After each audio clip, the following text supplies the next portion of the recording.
29 ವರ್ಷಗಳ ಹಿಂದೆ ನಿಫ್ಟಿ 50 ಅನ್ನೋ ಇಂಡೆಕ್ಸ್ ಅನ್ನ ಸ್ಟಾರ್ಟ್ ಮಾಡಿರ್ತಾರೆ ನ್ಯಾಷನಲ್ ಸ್ಟಾಕ್ ಎಕ್ಸ್ಚೇಂಜ್ ಅವರು. ನಾನು ಅವಾಗ ಇನ್ನೂ ಹುಟ್ಟು ಇರಲಿಲ್ಲ. 1000 ಪಾಯಿಂಟ್ಸ್ ಇಂದ ಸ್ಟಾರ್ಟ್ ಆಗುತ್ತೆ ನಿಫ್ಟಿ 50. ಇವತ್ತು 26,000 ಟಚ್ ಮಾಡಿ ಒಂದ್ ಸ್ವಲ್ಪ ಕೆಳಗೆ ಬಿದ್ದಿದೆ, ಒಂದು 10% ಕೆಳಗೆ ಬಿದ್ದಿದೆ. ಬಟ್ ಆದ್ರೆ 25,000 ಪಾಯಿಂಟ್ಗಳ ಏರಿಕೆ. ಇಂಡಿಯನ್ ಸ್ಟಾಕ್ ಮಾರ್ಕೆಟ್ ಅಲ್ಲಿರುವ ಟಾಪ್ 50 ಕಂಪನೀಸ್ ಗಳ ಬೆಲೆ ಲಾಸ್ಟ್ 29 ವರ್ಷಗಳಲ್ಲಿ 25 ಪಟ್ಟು ಹೆಚ್ಚಿದೆ ಅನ್ನೋತಾರೆ. 25x ರಿಟರ್ನ್ಸ್ ಬಂದಿದೆ ಇಂಡಿಯನ್ ಸ್ಟಾಕ್ ಮಾರ್ಕೆಟ್ ಅಲ್ಲಿ. ನೀವು ನಿಮ್ ದುಡ್ಡನ್ನ 1995ರಿಂದ ಇನ್ವೆಸ್ಟ್ ಮಾಡಿದ್ರೆ. ಬಟ್ ಆದ್ರೆ ನಾನು ಹೇಳಿದಂಗೆ ಈ ನಿಫ್ಟಿ 50 ಅನ್ನೋ ಲಿಸ್ಟ್ ಶೇರ್ ಪ್ರೈಸ್ ಗಳು ಏರ್ತಾ ಇದ್ದಂಗೆ ಇಳಿತಾ ಇದ್ದಂಗೆ ಚೇಂಜ್ ಆಗ್ತಾನೆ ಇರ್ತವೆ. ಬಟ್ ನೀವು ಅದರಲ್ಲಿ ಲಾಸ್ಟ್ 29-30 ವರ್ಷಗಳಿಂದ ಇನ್ವೆಸ್ಟ್ ಮಾಡಿದ್ರೆ ನಿಮ್ಗೆ ಪ್ರತಿ ವರ್ಷನೂ ಆಲ್ಮೋಸ್ಟ್ ಅಂದಾಜು 12% ರಿಟರ್ನ್ಸ್ ಬರ್ತಿತ್ತು. 11.87% ಅಂತ ನಾನು ಹೇಳಿದ್ದೆ ಒಂದು ವಿಡಿಯೋ ಅಲ್ಲಿ. ನಿಫ್ಟಿ 50 ಅನ್ನೋದು 50 ಸ್ಟಾಕ್ ಗಳ ಲಿಸ್ಟ್ ಅಲ್ವಾ. ನೀವೇನಾದ್ರೂ ಒಂದ್ ವೇಳೆ ನಾನು ಹೈ ಕ್ವಾಲಿಟಿ ಕಂಪನಿಗಳ ಸ್ಟಾಕ್ ಮೇಲೆ ಇನ್ವೆಸ್ಟ್ ಮಾಡಬೇಕು ಅಂತ ಅನ್ಕೊಂಡಿದ್ರೆ ನೀವು ಆರಾಮಾಗಿ ಕಣ್ಮುಚ್ಕೊಂಡು ನಿಫ್ಟಿ 50 ಇಂಡೆಕ್ಸ್ ಮೇಲೆ ಇನ್ವೆಸ್ಟ್ ಮಾಡಿ ಯಾವ್ದಾದ್ರು ಒಂದು ಮ್ಯೂಚುವಲ್ ಫಂಡ್ ಅಲ್ಲಿ ದುಡ್ಡು ಹಾಕ್ಬೋದಿತ್ತು. ಇಲ್ಲ 50 ಸ್ಟಾಕ್ ಗಳ ಲಿಸ್ಟ್ ಏನಿದೆ ಆ ಲಿಸ್ಟ್ ನೀವೇ ತಗೊಂಡು ಡೈರೆಕ್ಟ್ ಆಗಿ ಆ ಕಂಪನಿಗಳ ಸ್ಟಾಕ್ ಮೇಲೆ ನೀವೇನೆ ಡೈರೆಕ್ಟ್ ಆಗಿ ಹೋಗಿ ದುಡ್ಡು ಹಾಕ್ಬೋದಿತ್ತು ಮಾರ್ಕೆಟ್ ಅಲ್ಲಿ. ನಮ್ಗೆಲ್ಲ ಗೊತ್ತಿರಂಗೆ ಈ ಟಾಪ್ 50 ಕಂಪನೀಸ್ಗಳು ಎಲ್ಲ ಒಳ್ಳೆ ಕಂಪನೀಸ್ಗಳು, ಹೈ ಕ್ವಾಲಿಟಿ ಕಂಪನೀಸ್, ಚೆನ್ನಾಗಿ ಬಿಸ್ನೆಸ್ ಮಾಡ್ತಾ ಇದಾವೆ, ಚೆನ್ನಾಗಿ ಲಾಭ ಮಾಡ್ತಾ ಇದಾವೆ. ನೀವು ನಿಫ್ಟಿ 50 ಕಂಪನೀಸ್ ಅಲ್ಲಿ ಇನ್ವೆಸ್ಟ್ ಮಾಡೋದಕ್ಕಿಂತನೂ ಕಡಿಮೆ ರಿಸ್ಕ್ ತಗೊಂಡು ನಿಮಗೆ ಬರೋ ರಿಟರ್ನ್ಸ್ ಜಾಸ್ತಿ ಮಾಡ್ಕೊಳ್ಳೋಕೆ ಯಾವ್ದಾದ್ರು ಸ್ಟ್ರಾಟಜಿ ಇದೆಯಾ ಅಂತ ಒಂದು ಸ್ಟ್ರಾಟಜಿ ಬಗ್ಗೆ ಮಾತಾಡೋದಕ್ಕೋಸ್ಕರ ಈ ವಿಡಿಯೋ ಮಾಡ್ತಾ ಇದ್ದೀನಿ. ನಾನು ಅಜಯ್ ಶ್ರೀನಿವಾಸ್ ಅಂಡ್ ನೀವು ನೋಡ್ತಾ ಇದ್ದೀರಾ ನಮ್ಮ finance YouTube channel.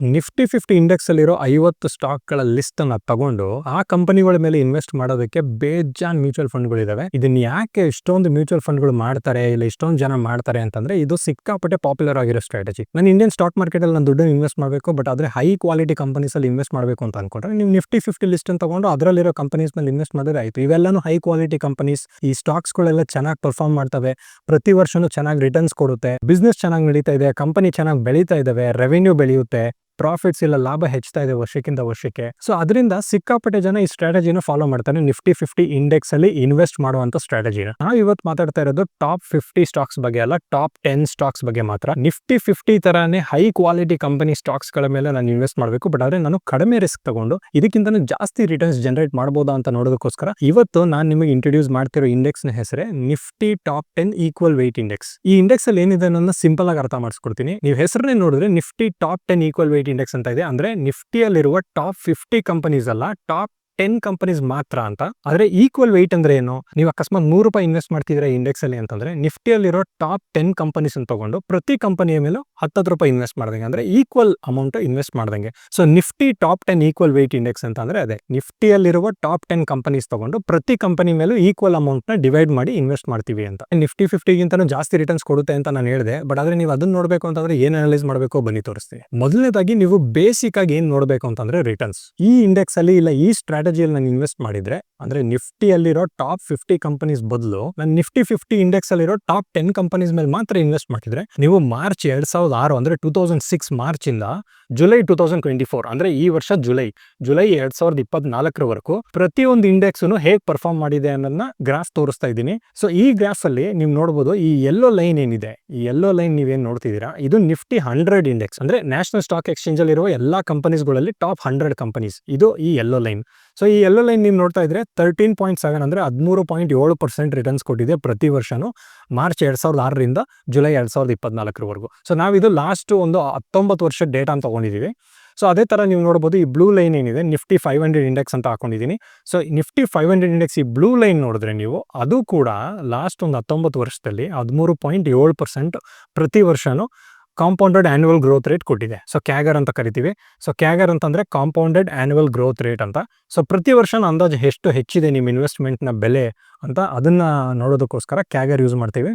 So Nifty 500 ಅಂದ್ರೆ ನ್ಯಾಷನಲ್ ಸ್ಟಾಕ್ ಎಕ್ಸ್ಚೇಂಜ್ ಅಲ್ಲಿ ಇರುವ ಟಾಪ್ 500 ಕಂಪನೀಸ್ ಅಲ್ಲಿ ನೀವು ಇನ್ವೆಸ್ಟ್ ಮಾಡಿದ್ರೆ ಅದೊಂದು ಇಂಡೆಕ್ಸ್. ಸೊ ಆ ಟಾಪ್ 500 ಕಂಪನೀಸ್ ಅಲ್ಲಿ ನೀವು ಇನ್ವೆಸ್ಟ್ ಮಾಡಿದ್ರೆ ಸೊ ನಿಮ್ಗೆ ಅದರಲ್ಲಿ 13.7% ಪ್ರತಿ ವರ್ಷ ಬರ್ತಾ ಇತ್ತು. ಸೊ ನಿಫ್ಟಿ 50 ನೀವು ಈ ಆರೆಂಜ್ ಲೈನ್ ಏನ್ ನೋಡ್ತಾ ಇದ್ದೀರಾ, ಈ ನಿಫ್ಟಿ 50 ಇಂಡೆಕ್ಸ್ ಅಲ್ಲಿ ಇನ್ವೆಸ್ಟ್ ಮಾಡಿದ್ರೆ ನಿಫ್ಟಿ 50 ಇದೆ ಎಲ್ಲದಕ್ಕಿಂತ ಪಾಪ್ಯುಲರ್ ಆಗಿರೋ ಇಂಡೆಕ್ಸ್ ನಿಫ್ಟಿ 50ನೇ.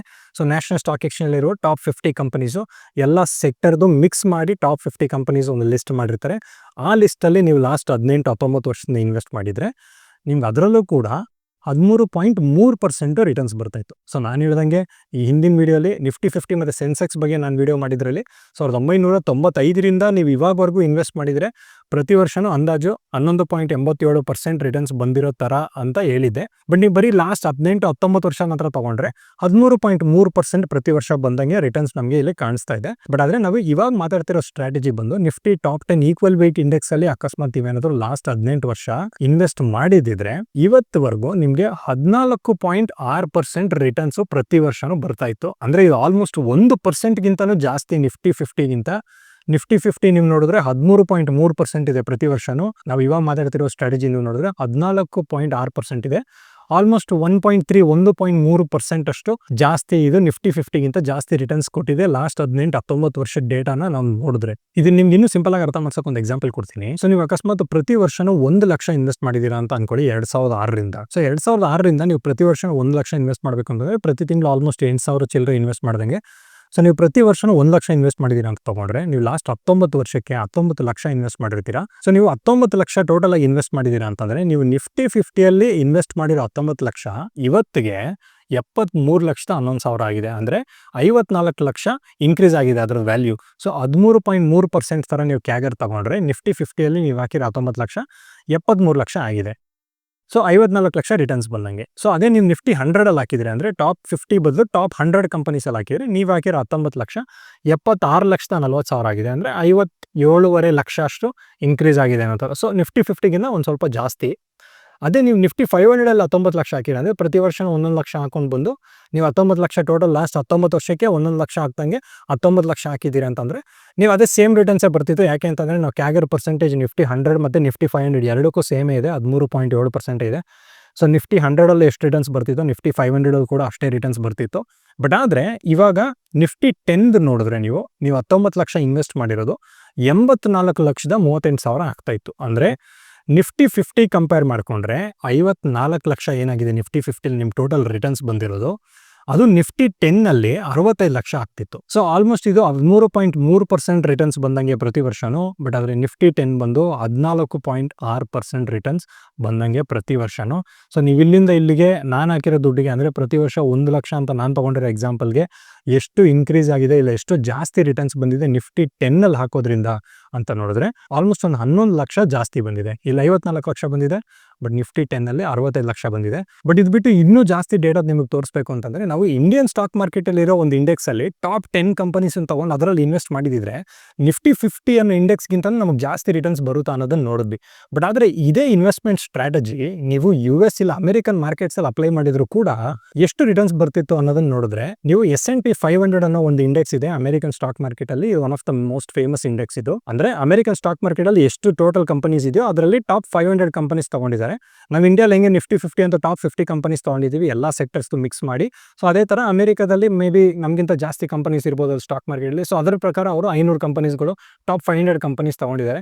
ಸೊ ನೀವು ಅದನ್ನು ನೋಡಿದ್ರೆ ಅಮೆರಿಕದಲ್ಲಿ ಕೂಡ ನೀವು ಆ ಮಾರ್ಕೆಟಲ್ಲಿರೋ ಇಂಡೆಕ್ಸಲ್ಲಿ ಇನ್ವೆಸ್ಟ್ ಮಾಡೋ ಬದಲು ಆ ಇಂಡೆಕ್ಸಲ್ಲಿ ಟಾಪ್ 10 ಕಂಪನೀಸ್ಗಳಿಗೆ ಮಾತ್ರ ಇನ್ವೆಸ್ಟ್ ಮಾಡಿದ್ರು ನೀವು ಅಲ್ಲೂ ಈ ಸ್ಟ್ರಾಟಜಿ ಜಾಸ್ತಿ ರಿಟರ್ನ್ಸ್ ಜನರೇಟ್ ಮಾಡೋ ಸಾಧ್ಯತೆ ಇತ್ತು. ನಿಮಗೆ ಆ ಡೇಟಾ ತೋರಿಸ್ಬೇಕಂದ್ರೆ ಇಲ್ಲೊಂದು ಗ್ರಾಫ್ ತೋರಿಸ್ತಾ ಇದ್ದೀನಿ. ನೀವು ಈ ಬ್ಲೂ ಲೈನ್ ಏನು ನೋಡ್ತಾ ಇದ್ದೀರಾ ಅಂದರೆ ಡಾರ್ಕ್ ಬ್ಲೂ ಲೈನ್ ಏನು ನೋಡ್ತಾ ಇದ್ದೀರಾ, ಸೊ ಇದು S&P 500 ಇಂಡೆಕ್ಸ್. ಸೊ ನೀವು ಲಾಸ್ಟ್ 20 ವರ್ಷದಲ್ಲಿ ನೋಡ್ಕೊಂಡ್ರೆ S&P 500 ಇಂಡೆಕ್ಸ್ ಅಂದರೆ ಅಮೆರಿಕನ್ ಸ್ಟಾಕ್ ಮಾರ್ಕೆಟಲ್ಲಿ ಮೇನ್ ಇಂಡೆಕ್ಸ್ ಏನಿದೆ ಅದರಲ್ಲಿ ನೀವು ದುಡ್ಡು ಇನ್ವೆಸ್ಟ್ ಮಾಡಿದ್ದಿದ್ರೆ ಲಾಸ್ಟ್ 20 ವರ್ಷಕ್ಕೆ ಅಂದಾಜು ಪ್ರತಿ ವರ್ಷನೂ 10.5% ರಿಟರ್ನ್ಸ್ ಬರ್ತಾ ಇತ್ತು ನಿಮಗೆ. ಬಟ್ ಆದರೆ ಅದೇ ನೀವು ಆ ಇಂಡೆಕ್ಸಲ್ಲೇನೆ ಇಲ್ಲ ಆ ಮಾರ್ಕೆಟಲ್ಲಿ ಟಾಪ್ 10 ಕಂಪನೀಸ್ ಮಾತ್ರ ತೊಗೊಂಡು ಇನ್ವೆಸ್ಟ್ ಮಾಡಿದಿದ್ರೆ ನಿಮಗೆ ಅಂದಾಜು ಪ್ರತಿ ವರ್ಷನೂ 12% ಹಂಗೆ ರಿಟರ್ನ್ಸ್ ಬರ್ತಾ ಇತ್ತು. ಸೊ ಇದರಲ್ಲೂ ಆಲ್ಮೋಸ್ಟ್ 1.5% ಕ್ಯಾಗರ್ ಅಂದರೆ ಪ್ರತಿ ವರ್ಷನೂ ಆಲ್ಮೋಸ್ಟ್ 1.5% ಅಷ್ಟು ಜಾಸ್ತಿ ರಿಟರ್ನ್ಸು ನೀವು ಟಾಪ್ 10 ಕಂಪನೀಸಲ್ಲಿ ಮಾತ್ರ ಇನ್ವೆಸ್ಟ್ ಮಾಡೋದ್ರಿಂದ ನಿಮಗೆ ಬಂದಿದೆ.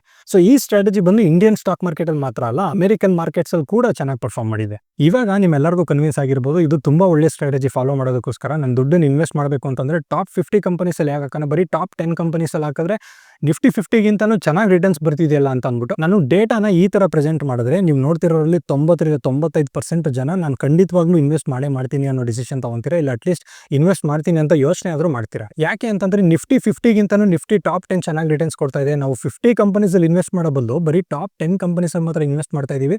ನಾವು ಇನ್ವೆಸ್ಟ್ ಮಾಡಿರೋ ದುಡ್ಡು ಸೇಫ್ ಆಗಿರುತ್ತೆ.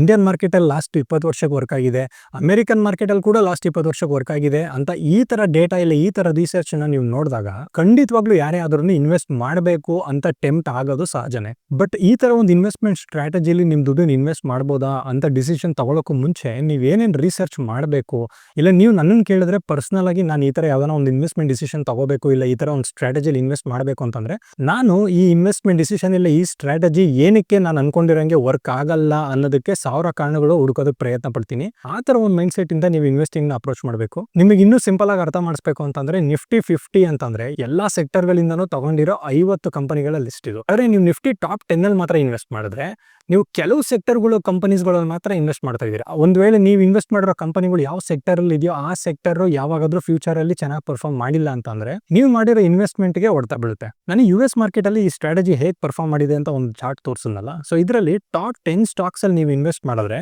ನೀವು S&P 500 ಅಂದ್ರೆ ಮೈನ್ ಇಂಡೆಕ್ಸ್ ಗಿಂತನೂ ಹೇಗೆ ಜಾಸ್ತಿ ರಿಟರ್ನ್ಸ್ ಮಾಡಬಹುದು ಅನ್ನೋದನ್ನ ತೋರಿಸ್ತೆ. ಬಟ್ ಆದ್ರೆ ಅದು 2020 ಮಾತ್ರ ಸಾಧ್ಯ ಆಗಿರೋದು. ಏನಕ್ಕೆ ಅಂತ ಅಂದ್ರೆ ನೀವು ಅಕಸ್ಮಾತ್ 2005 ಇನ್ವೆಸ್ಟ್ ಮಾಡಕ್ ಸ್ಟಾರ್ಟ್ ಮಾಡಿದ್ರೆ ನಿಮ್ ಇನ್ವೆಸ್ಟ್ಮೆಂಟ್ ಟೈಮ್ ಹೊರೈಸನ್ ಬರೀ 15 ವರ್ಷ ಇತ್ತು ಅಂತ ಅನ್ಕೊಳ್ಳಿ. 15 ವರ್ಷ ಆದ್ಮೇಲೆ ನನಗೆ ದುಡ್ಡು ಬೇಕು ಅಂತ ನೀವು 2005 ಇನ್ವೆಸ್ಟ್ ಮಾಡಿದಿದ್ರೆ ನಿಮ್ಗೆ ಮೇನ್ ಇಂಡೆಕ್ಸ್ S&P 500 ಇಂಡೆಕ್ಸ್ ಏನಿದೆ ಅದಕ್ಕಿಂತನೂ ಕಡಿಮೆ ದುಡ್ಡು ನಿಮಗೆ ಸಿಗ್ತಾ ಇತ್ತು 15 ವರ್ಷಗಳ ನಂತರ. ಇವಾಗ ಟಾಪ್ 10 ಅನ್ನೋದು ಚೆನ್ನಾಗಿ ನಡೀತಾ ಇದೆ, ಮೇನ್ ಇಂಡೆಕ್ಸ್ ಗಿಂತನೂ ಚೆನ್ನಾಗಿ ರಿಟರ್ನ್ಸ್ ಕೊಡ್ತಾ ಇದೆ. ಇದು ಬೇಕಾದ್ರೆ ಇನ್ನು ಮುಂದಕ್ಕೆ ಇದೇ ತರ ಕಂಟಿನ್ಯೂ ಕೂಡ ಆಗ್ಬೋದು. ಮಾರ್ಕೆಟ್ ಅಲ್ಲಿ ಏನ್ ಬೇಕಾದ್ರೂ ಆಗ್ಬೋದು. ಬಟ್ ಬೇಸಿಕ್ ಐಡಿಯಾ ನಿಮ್ಗೆ ಇರ್ಬೇಕಾಗಿರೋದು ಏನು ಅಂತಂದ್ರೆ ಲಾಸ್ಟ್ 10 ವರ್ಷ 15 ವರ್ಷಕ್ಕೆ ಏನ್ ನಡೆದಿದೆ ನೆಕ್ಸ್ಟ್ 10 ವರ್ಷ 15 ವರ್ಷಕ್ಕೂ ಅದೇ ರಿಪೀಟ್ ಆಗ್ಬೇಕು ಅಂತ ಏನಿಲ್ಲ. ನಿಫ್ಟಿ ಟಾಪ್ 10 ಇಂಡೆಕ್ಸ್ ನಾವು ತಗೊಂಡ್ರೆ ನಿಫ್ಟಿ 15 ಬೀಟ್ ಮಾಡಿ ಅದಕ್ಕಿಂತ ಜಾಸ್ತಿ ರಿಟರ್ನ್ಸ್ ಕೊಡ್ಬೋದು, ಇಲ್ಲ ನಿಫ್ಟಿ 50 ಗಿಂತ ಕಡಿಮೆ ರಿಟರ್ನ್ಸ್ ಕೂಡ ಕೊಡ್ಬೋದು.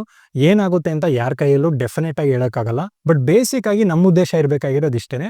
ನಾನು ನನ್ನ ದುಡ್ಡನ್ನ ಒಳ್ಳೆ ಕ್ವಾಲಿಟಿ ಕಂಪನಿಗಳು ಸ್ಟಾಕ್ ನಲ್ಲಿ ಇನ್ವೆಸ್ಟ್ ಮಾಡ್ತೀನಿ. ಬಟ್ ನೀವು ಪರ್ಸನಲ್ ಆಗಿ ನನ್ನನ್ನು ಕೇಳಿದ್ರೆ ನನಗೆ ಯಾವ ಸೆಕ್ಟರ್ ಇಲ್ಲ ಇಂಡಸ್ಟ್ರಿ ಅರ್ಥ ಆಗುತ್ತೋ ಆ ಇಂಡಸ್ಟ್ರಿಯಲ್ಲಿರೋ ಕಂಪನಿಗಳ ಸ್ಟಾಕ್ ಗಳ ಮೇಲೆ ಮಾತ್ರ ನನ್ನ ದುಡ್ಡನ್ನು ನಾನು ಇನ್ವೆಸ್ಟ್ ಮಾಡೋದು. ನಿಮ್ಗೆ ಅಕಸ್ಮಾತ್ ನಾನು ಇಂಡಿಯನ್ ಸ್ಟಾಕ್ ಮಾರ್ಕೆಟ್ ಅಲ್ಲಿ ಸುಮ್ಮನೆ ಇನ್ವೆಸ್ಟ್ ಮಾಡಬೇಕು ಏನೋ ತಲೆ ಕೆಡ್ಸ್ಕೊಂತಾರೆ ಅಂತಂದ್ರೆ ನಿಫ್ಟಿ 50 ತಗೊಳ್ಳಿ, ಟಾಪ್ 50 ಸ್ಟಾಕ್ಸ್ ಇದೆ ಅದರಲ್ಲಿ ಇನ್ವೆಸ್ಟ್ ಮಾಡ್ಬೋದು.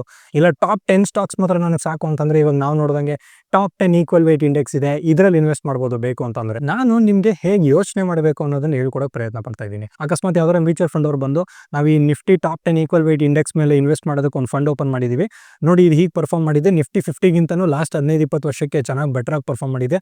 US ಅಲ್ಲೂ ಇದೇ ಸ್ಟ್ರಾಟಜಿ ಚೆನ್ನಾಗಿ ಪರ್ಫಾರ್ಮ್ ಮಾಡಿದೆ. ಈ ಸ್ಟ್ರಾಟಜಿ ಇನ್ನು ನೆಕ್ಸ್ಟ್ 10-20 ಇಯರ್ಸ್ಗೆ ಚೆನ್ನಾಗಿ ಪರ್ಫಾರ್ಮ್ ಮಾಡುತ್ತೆ ಅಂತ ನೀವು ಹೇಳಿದ್ರೆ ನೀವು ಖಂಡಿತವಾಗ್ಲೂ ಇನ್ವೆಸ್ಟ್ ಮಾಡಬೇಕು ಅನ್ನೋ ಒಂದು ಟೆಂಪ್ಟೇಷನ್ ಬರುತ್ತೆ ನಿಮ್ಮ ಮೈಂಡಲ್ಲಿ.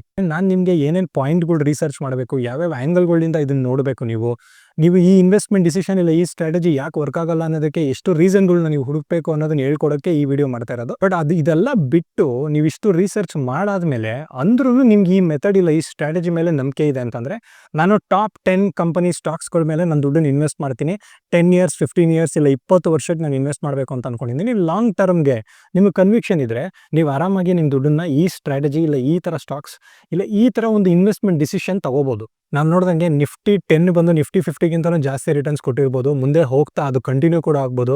ಇಲ್ಲ ನಿಫ್ಟಿ 15 ನಿಫ್ಟಿ 10 ಗಿಂತನೂ ಜಾಸ್ತಿ ರಿಟರ್ನ್ಸ್ ಕೊಡ್ಬೋದು ನೆಕ್ಸ್ಟ್ 10 ವರ್ಷ 20 ವರ್ಷಕ್ಕೆ. ಏನಾಗುತ್ತೆ ಅಂತ ಯಾರಿಗೂ ಗೊತ್ತಿಲ್ಲ, ಯಾರಿಂದನೂ ಪಕ್ಕಾ ಇದೇ ಆಗುತ್ತೆ ಅನ್ನೋದನ್ನ ಹೇಳೋದಕ್ಕೆ ಸಾಧ್ಯ ಇಲ್ಲ. ಸೊ ಅದರಿಂದ ನೀವು ಯಾವುದೇ ಮ್ಯೂಚುವಲ್ ಫಂಡ್ಸ್ ಇಲ್ಲ ಸ್ಟಾಕ್ಸ್ ಮೇಲೆ ನಿಮ್ಮ ದುಡ್ಡನ್ನು ಇನ್ವೆಸ್ಟ್ ಮಾಡ್ತಿದ್ದೀರಾ ಅಂದ್ರೆ ಇದೊಂದು ಯಾವಾಗಲೂ ನೆನ್ಪಿಟ್ಕೊಳ್ಳಿ. ನಿಮ್ಗೆ ಏನಾದರೂ ಈ ಸ್ಟ್ರಾಟಜಿ ಇಲ್ಲ ನಾನು ಮಾಡಿರೋ ರಿಸರ್ಚ್ ಇಷ್ಟ ಆಯಿತು ಅಂತಂದರೆ ಈ ವಿಡಿಯೋ ಲೈಕ್ ಮಾಡೋದು ಮರಿಬೇಡಿ.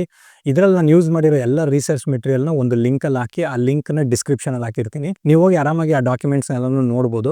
ನೀವು ಅಕಸ್ಮಾತ್ ಈ ಸ್ಟ್ರಾಟಜಿ ಮೇಲೆ ಇನ್ವೆಸ್ಟ್ ಮಾಡಬೇಕು ಅಂತ ಅಂದ್ಕೊಂಡ್ರೆ ಈ Nifty top 10 equal weight index ಮೇಲೆ ನಾನು ಇನ್ವೆಸ್ಟ್ ಮಾಡಬೇಕು, ನಿಫ್ಟಿಯಲ್ಲಿರೋ ಟಾಪ್ 10 ಕಂಪನೀಸಲ್ಲಿ ನಾನು ಈಕ್ವಲ್ ವೇಟೇಜಲ್ಲಿ ನಾನು ದುಡ್ಡನ್ನು ಇನ್ವೆಸ್ಟ್ ಮಾಡಬೇಕು ಅಂತ ಅಂದ್ಕೊಂಡು ಯಾವುದಾದ್ರೂ ಮ್ಯೂಚುವಲ್ ಫಂಡ್ ಹುಡುಕ್ತಾ ಇದ್ರೆ DSP ಅನ್ನೋ ಮ್ಯೂಚುವಲ್ ಫಂಡ್ ಕಂಪನಿ ಅವರು ಈ ಇಂಡೆಕ್ಸ್ ಮೇಲೆ ಇನ್ವೆಸ್ಟ್ ಮಾಡೋದಕ್ಕೋಸ್ಕರ ಒಂದು ಫಂಡ್ ನಡೆಸ್ತಾ ಇದ್ದಾರೆ. ಇದು ಯಾವುದೇ ರೀತಿಯಾದ ಸ್ಪಾನ್ಸರ್ಡ್ ವಿಡಿಯೋ ಅಲ್ಲ. ನಾನು DSP ಮ್ಯೂಚುವಲ್ ಫಂಡ್ ಕಂಪನಿನ ಯಾವುದೇ ರೀತಿಯಿಂದ ಪ್ರಮೋಟ್ ಕೂಡ ಮಾಡ್ತಾ ಇಲ್ಲ. ಬಟ್ ಸದ್ಯಕ್ಕೆ ಇಂಡಿಯನ್ ಸ್ಟಾಕ್ ಮಾರ್ಕೆಟ್ ಅಲ್ಲಿ ಇಲ್ಲ ಇಂಡಿಯಾದಲ್ಲಿ ಎಷ್ಟು ಮ್ಯೂಚುವಲ್ ಫಂಡ್ ಕಂಪನಿಗಳು ಇದಾವೋ ಇಷ್ಟರಲ್ಲಿ ಸದ್ಯಕ್ಕೆ DSP ಅನ್ನೋ ಮ್ಯೂಚುವಲ್ ಫಂಡ್ ಕಂಪನಿ ಮಾತ್ರ ಈ ಇಂಡೆಕ್ಸ್ ಅಲ್ಲಿ ಇನ್ವೆಸ್ಟ್ ಮಾಡೋದಕ್ಕೆ ಫಂಡ್ ನ ನಡೆಸ್ತಾ ಇರೋದು. ಈ ವಿಡಿಯೋಲಿ ಇಷ್ಟೇ ಹೇಳ್ಬೇಕು ಅಂತ ಅನ್ಕೊಂಡಿದ್ದು. ನೀವು ಅಕಸ್ಮಾತ್ ಏನಾದರೂ ನಿಫ್ಟಿ ಟಾಪ್ 10 ಕಂಪನೀಸ್ ನಿಫ್ಟಿ 50 ಇಂಡೆಕ್ಸ್ಗಿಂತ ಚೆನ್ನಾಗಿ ರಿಟರ್ನ್ಸ್ ಕೊಡುತ್ತೆ ನೆಕ್ಸ್ಟ್ 15-20 ವರ್ಷಕ್ಕೆ ಅಂತ ಅನ್ಕೊಂಡ್ರೆ ಅದನ್ನ ನಾನು ಕಮೆಂಟ್ ಬಾಕ್ಸಲ್ಲಿ ತಿಳಿಸಿ. ಚಾನಲ್ ಹೊಸದಾಗಿ ಬಂದಿದೆ ಸಬ್ಸ್ಕ್ರೈಬ್ ಮಾಡ್ಕೊಳ್ಳಿ. ಇದೇ ಥರ ಸಾಕಷ್ಟು ಫೈನಾನ್ಸ್ ವಿಡಿಯೋಸ್ ನಾವು ಮಾಡ್ತಾನೆ ಇರ್ತೀವಿ ನಮ್ಮ ಚಾನಲಲ್ಲಿ. ನಾನು ಅಜಯ್ ಶ್ರೀನಿವಾಸ್ ಆ್ಯಂಡ್ ನೀವು ನೋಡ್ತಾ ಇದ್ದೀರಾ ನಮ್ಮ ಫೈನಾನ್ಸ್ ಯೂಟ್ಯೂಬ್ ಚಾನಲ್.